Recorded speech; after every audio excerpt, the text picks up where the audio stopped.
नसीबा तेरा जाग जाएगा, नसीबा तेरा जाग जाएगा, नसीबा तेरा जाग जाएगा, नसीबा तेरा जाग जाएगा।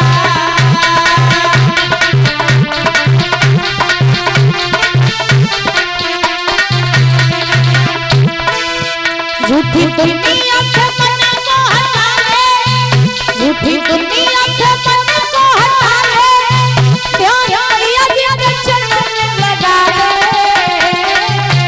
नसीबा तेरा जाग जाएगा, नसीबा तेरा जाग जाएगा, नसीबा तेरा जाग जाएगा, नसीबा तेरा जाग जाएगा।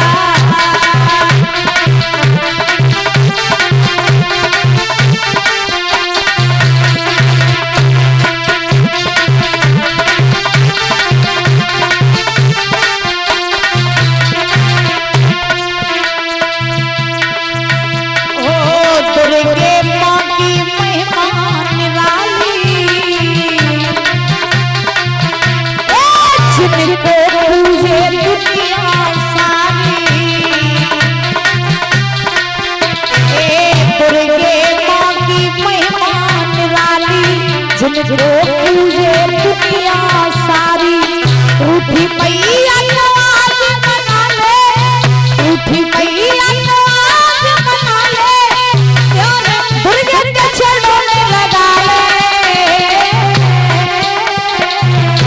नसीबा तेरा जाग जाएगा, नसीबा तेरा जाग जाएगा, नसीबा तेरा जाग जाएगा, नसीबा तेरा जाग जाएगा। पर आप ही बंदे को बता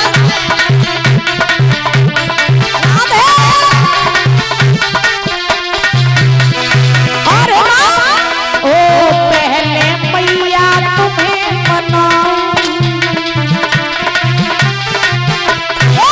पहले दुर्गे तुम्हें मनाऊं, चरणों में मैया के शीश नवाऊं।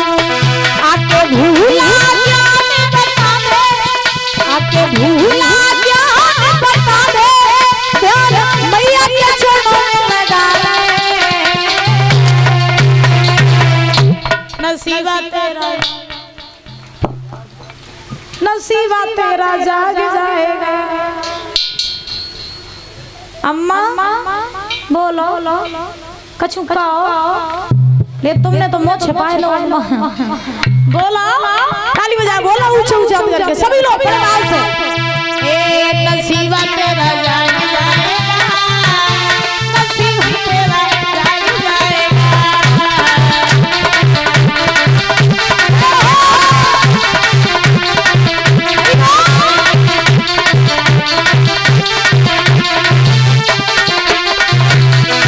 और माँ ओ भक्तों ने यहाँ आस लगाई, ए दुर्गे मैया कर दो सहाई। भक्तों ने यहाँ आस लगाई, दुर्गे मैया कर दो सहाई। मेरी बिगड़ी आज बना दे, मेरी बिगड़ी आज बना दे, ध्यान मैया के चरणों में लगा ले। नसीबा तेरा जाग जाएगा, ऊंचा करके नसीबा तेरा जाग जाएगा, नसीबा तेरा जाग जाएगा, नसीबा तेरा जाग जाएगा।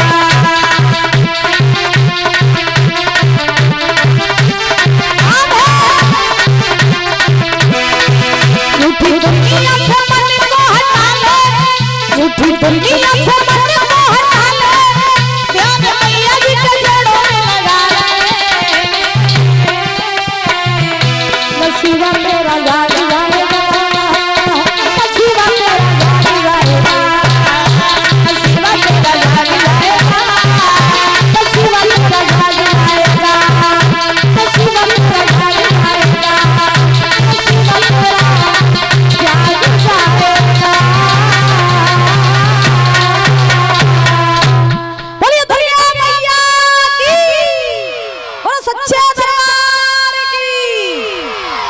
सही है, तुम लोग कथा सुन रहे हो, बढ़िया तरह सुन रहे हो। हाँ, रोज आज आओ करियो और संग सहेलन मिलवाए लाओ करियो, ठीक। हाँ, बोली वहां के बिहारी लाल की महाराज। आज सूत जी महाराज समझा रहे 88,000 ऋषियों को कि हे ऋषियों, धुंधकारी गोकर्ण महाराज के चरणों में गिरा है, कह रहा है भैया मेरी मुक्ति कराओ। तो उसी समय गोकर्ण महाराज ने सूरदेव का आह्वान किया। सूरदेव आए। सूरदेव से गोकर्ण महाराज ने कहा कि हे सूरदेव, मेरा भैया जो धुंधकारी है ये प्रेत बन गया है, मुझे उसकी मुक्ति करानी है, तो मुक्ति का कोई उपाय बता दो। तो सूरदेव ने कहा अगर तुम अपने भैया की मुक्ति चाहते हो तो मुक्ति का सिर्फ एक साधन है, वो है श्रीमद् भागवत महापुराण कथा।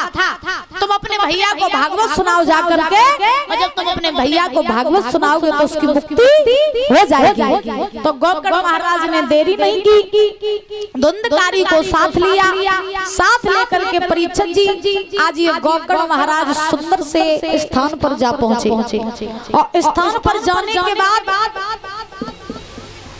आज इन्हीं महाराज गोकर्ण ने सुंदर सा आसन लगाया धुंधकारी के लिए, और सुंदर सा आसन लगाया अपने लिए, और महाराज आसन पर गोकर्ण महाराज बैठ गए। धुंधकारी को कथा सुनाने लगे, और भी बाहर के लोग वो भी कथा सुनने के लिए आए। जैसे ही गोकर्ण महाराज ने कथा कहना प्रारंभ की है और धुंधकारी कथा बैठ करके सुनने लगा, तो हवा का झोंका आया, ये धुंधकारी को उड़ा करके दूर ले गया।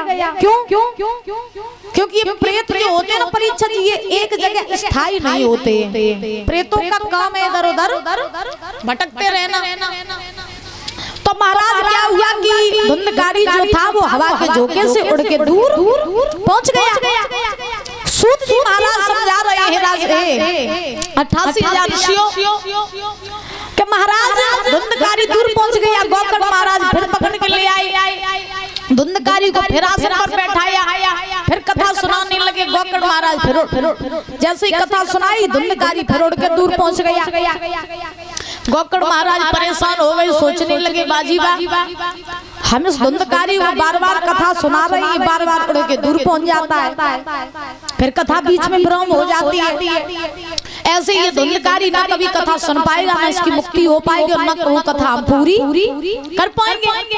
तो गोकर्ण महाराज ने क्या किया, 7 गांठ का बांस ले लिया, और 7 गांठ के बांस के भीतर धुंधकारी को बैठा दिया। और जैसे ही धुंधकारी को उस बांस के भीतर बैठाया, कथा कहना प्रारंभ किया है गोकर्ण महाराज ने, और धुंधकारी कथा सुनने लगा। परीक्षित जी, एक दिन की कथा पूरी हुई, बांस की एक गांठ टूट गई। 2 दिन की कथा पूरी हुई, बांस की 2 गांठें टूट गई। जब धीरे धीरे कथा 7 दिन की पूरी हुई तो मालूम है क्या हुआ? कभी ने लिखा कि एक ही रोजनी का था और एक गांठ बांस की टूट गई।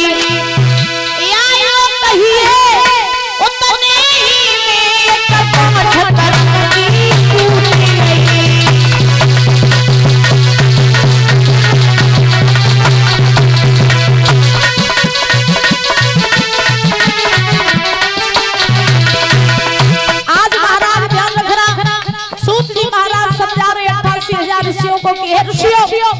जैसे ही धुंधकारी कथा सुनने लगा, गोकर्ण महाराज कथा सुनाने लगे। एक दिन की कथा पूरी हुई, बांस की एक गांठ टूट गई। 2 दिन की कथा में 2 गांठें टूट गई। 7 दिन की कथा जब पूरी हुई, 7 गांठें टूट गई। धुंधकारी बाहर निकल के आया, ऐसा लग रहा है मानो कोई देवता प्रकट हो गया हो। कानों में कुंडल है, पीला पीतांबर है, लंबे लंबे केस है। महाराज इतना सुंदर नजारा है धुंधकारी का कि जो महाराज शब्दों में बखान नहीं होता है।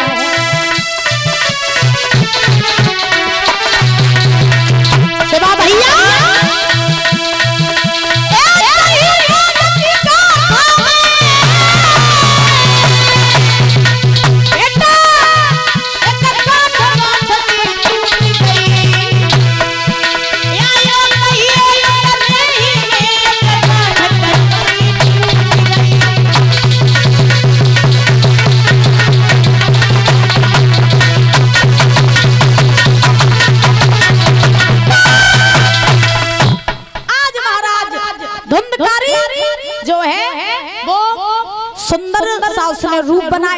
और सुंदर रूप बना करके धुंधकारी के लिए भगवान के विमान आए और धुंधकारी भगवान के विमानों में बैठ करके और परीक्षित जी परम धाम की प्राप्ति हुई। किसको?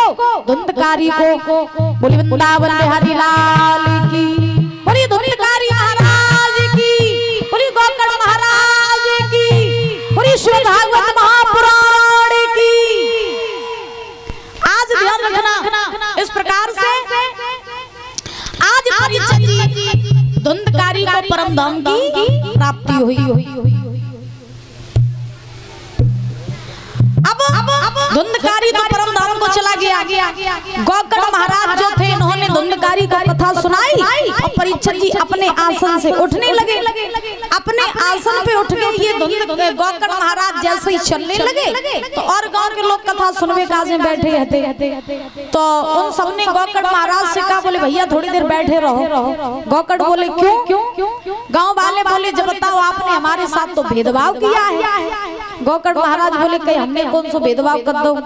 गांव वाले बोले जब बताओ कथा का अकेले तुम्हें भैया नहीं सुनी आती, कथा तो हमने सुनी आती। फिर भगवान के विमान तुम्हारे भैया को ही लेके क्यों गई, मुझे लेके क्यों नहीं गई? मैं ये चाहता हूँ कि मैं भी भगवान के धाम को जाऊं। गोकर्ण महाराज हंसने लगे। गोकर्ण महाराज बोले मेरे भैया ने तो कथा भाव से सुनी आती, अब तुमने कैसे सुनी आती? जब तुम जानो, क्योंकि कथा सुनने के भी महाराज नियम होते। परीक्षित जी कथा सुनने के नियम होते। कौन कौन से? सबसे पहले तो कथा जब भी सुनने के लिए आओ तो महाराज घर परिवार को घर ही छोड़े आओ। हाँ, मोह माया जितना ही है उसको घर पे उतारे आओ, खुटी पटाओगे आओ, तब पंडाल में भागवत सुनवे काजे आओ। ना बहुत से लोग ऐसे आते हैं कि महाराज पंडाल में तो आके बैठिए और पंडाल में बैठे हैं 2 मिनट तो मन लगो भागवत में, फिर 2 मिनट बाद मन पहुंची हो घरे, पता नहीं बहू ने कम भैंसियन को सोनी लगाई हो या नहीं लगाई है क्या? दूध तो चंदरिया जाने ना बिलैया को पी जावे। हाँ, कुछ लोग ऐसे ऐसे होते हैं पंडाल में आते हैं, चप्पलें बाहर उतारी तो चप्पल नहीं वहीं ध्यान रखो रात को चप्पलें कोई कुत्ता ना उठाए ले ऐसा ना होवे ना कोई दूसरों पहनो जावे। हाँ, तो ऐसे ऐसे लोगों के भाव होते हैं। तो पंडाल में जब भी आओ तो शांत भाव से पंडाल में बैठना चाहिए। बैठने के बाद में जो कथा आपने सुनी उस कथा को सुन के और अपने हृदय में उतारनी चाहिए। भीड़ बनाने से कुछ नहीं होता है भाई। कथा जब तक सुनोगे नहीं, सुन के उसे हृदय में उतारोगे नहीं, तब तक कुछ भी लाभ मिलने वाला नहीं है। श्रोता होते हैं 3 प्रकार के। कितने प्रकार के? 3। कौन कौन से? एक होते हैं श्रोता, एक होते हैं सरोता और एक होते हैं श्रोता। इनमें 3rd क्वालिटी होती है महाराज। हाँ, 3 प्रकार के होते हैं। जो फर्स्ट क्वालिटी वाले होते हैं वो होते हैं श्रोता, सेकंड वाले सरोता, और जो बिल्कुल महाराज होते हैं 3rd क्वालिटी के वो होते हैं श्रोता। अब इनमें अंतर देखो। श्रोता वो होते हैं कौन? जो भगवान की कथा को भाव से सुनने आते हैं, जो भगवान की कथा को भाव से सुनते हैं और महाराज सुन के उस कथा को मानते हैं, वो कौन होते हैं? श्रोता। और सरोता कौन होते हैं? सरोता वो होते हैं कि कुछ लोग पंडाल की सजावट देखने आते हैं, कुछ लोग शास्त्री को देखने आते हैं, कुछ लोग ये कहते बोले भैया गाँव में दीक्षा शास्त्री यानी उनको वो गाना वायरल बहुत तो प्यार भूल के मत करना। तो उन्हें देख यहाँ चला भी कैसी है, गाँव में आ रही है वायरल शास्त्री है, चलो देख यहाँ चले। कुछ लोग तो दीक्षा शास्त्री को देखा ना आते, गोरी है, काली है, छोटी है, मोटी है, बड़ी है, कैसी है। तो कुछ लोग देखना शास्त्री को, कुछ पंडाल को देखना, कुछ लोग देखना कमेटी वाले सब नई नई लड़का है कुछ कर पा, कुछ लोग टिप्पणियां करने आते हैं। हाँ, तीसरे नंबर के होते सोता, जो पंडाल में सोना आते हैं। अम्मा नींद वींद तो नहीं आ रही?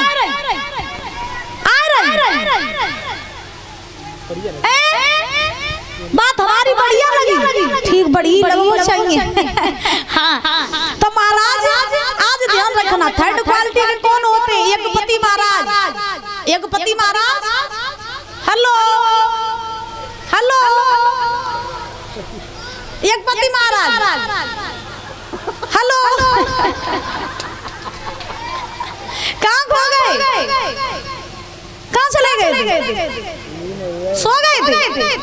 सो गए थे? देखो सो गए थे, बता भी रही कि हम सो गए थे। बोली बात के बिहारी लाल की, बोलिए दुर्गा मैया की। बहुत बढ़िया, बहुत बढ़िया। तुम लोग सुनते रहो।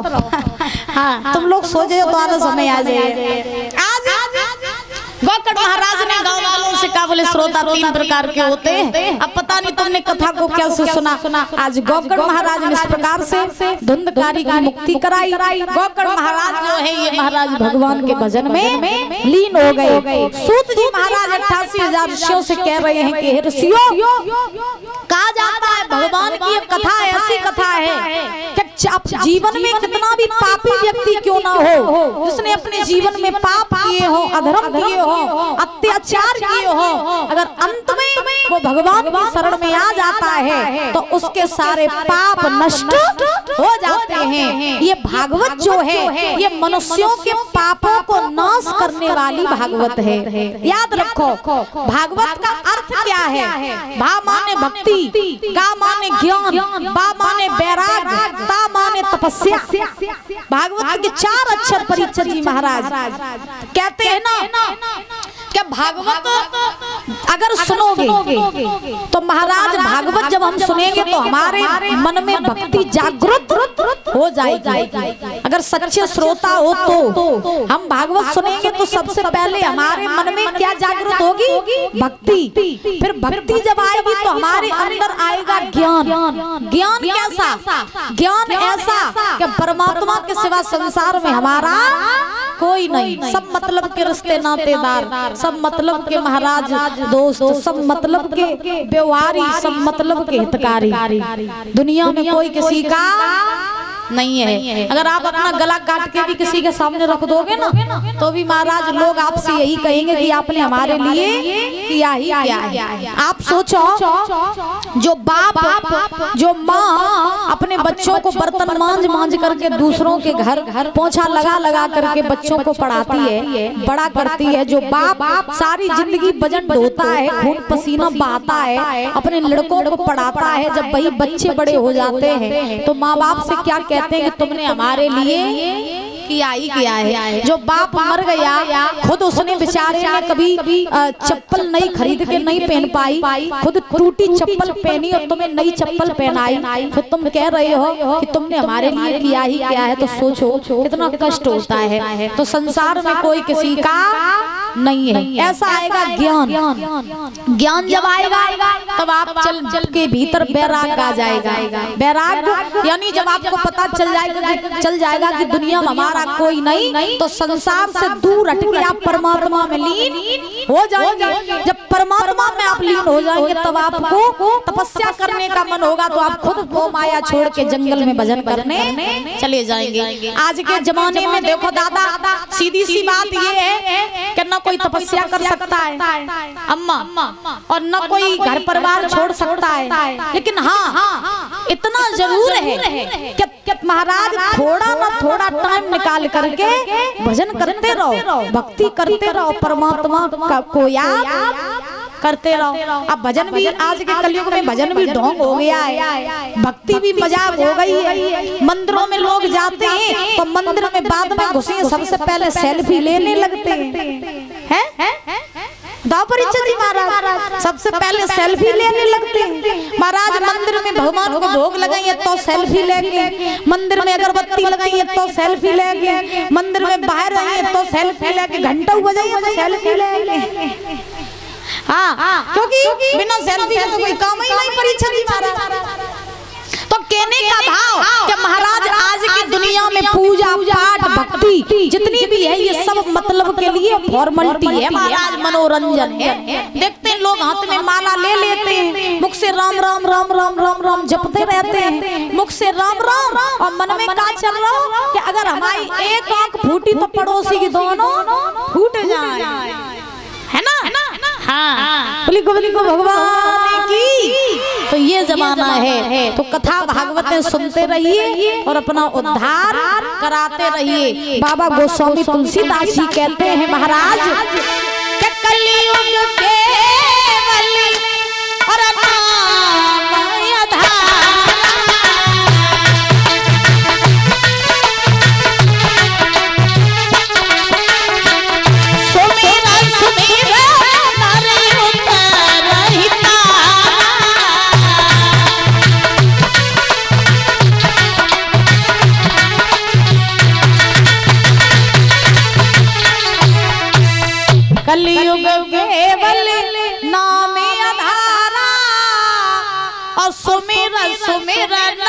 उतरही पारा।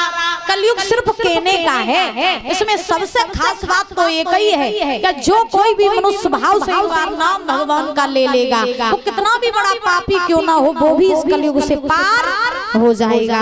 बोलिए श्रीमद् भागवत महापुराण की जय। जय श्री राधे श्याम। आज सूत जी महाराज ने 88,000 ऋषियों को ये धुंधकारी की कथा सुनाई। सुनाने के बाद में अब 88,000 ऋषियों ने सूत जी महाराज से प्रश्न किया, हे प्रभु हम आपसे एक और प्रसंग सुनना चाहते हैं। जवाब दिया, कौन सा? तो सूत जी महाराज से 88,000 ऋषि बोले कि हम सुनना चाहते हैं कि द्वापर युग में महाभारत का युद्ध हुआ था। वो महाभारत का युद्ध क्यों हुआ, किस कारण से हुआ, कृपया करके आप मुझे वो कथा सुना दीजिए। तो उसी समय सूत जी महाराज 88,000 ऋषियों से बोले, हे ऋषियों, महाभारत की अगर तुम कथा सुनना चाहते हो तो हम तुम्हें जरूर सुनाएंगे। द्वापर युग में इंद्रप्रस्थ नाम की नगरी थी, हस्तिनापुर नाम की नगरी थी। इंद्रप्रस्थ में रहते थे परीक्षित जी पांडव और हस्तिनापुर में रहते थे कौरव। तो जब कौरव रहते थे तो महाराज ये पांडव जो थे कौरवों से होशियार भी थे, अच्छे भी थे, गुणवान भी थे, सब कुछ थे। पांडवों में सबसे बड़े थे युधिष्ठिर और कौरवों में सबसे बड़ा था दुर्योधन। एक दिन युधिष्ठिर ने अपने यहाँ पर एक राज्य महाराज यज्ञ रचवाया और जब यज्ञ रचवाया तो युधिष्ठिर ने सारे राजा महाराजाओं को बुलाया, एक पत्र भेजा हस्तिनापुर में दुर्योधन के लिए। और दुर्योधन के लिए जैसे ही पत्र भेजा तो दुर्योधन ने पत्र पढ़ा और लिखा था कि भैया हम अपने यहाँ यज्ञ रचवा रहे हैं, जितनी जल्दी हो सके आप इंद्रप्रस्थ में आ जाओ। दुर्योधन ने पत्र पढ़ा, देरी नहीं की घोड़ा पर सवार हुए और घोड़ा पर सवार होकर के दुर्योधन आज इंद्रप्रस्थ के लिए चले। और जब चले तो क्या हुआ महाराज लिखा है, अरे दुर्योधन सज के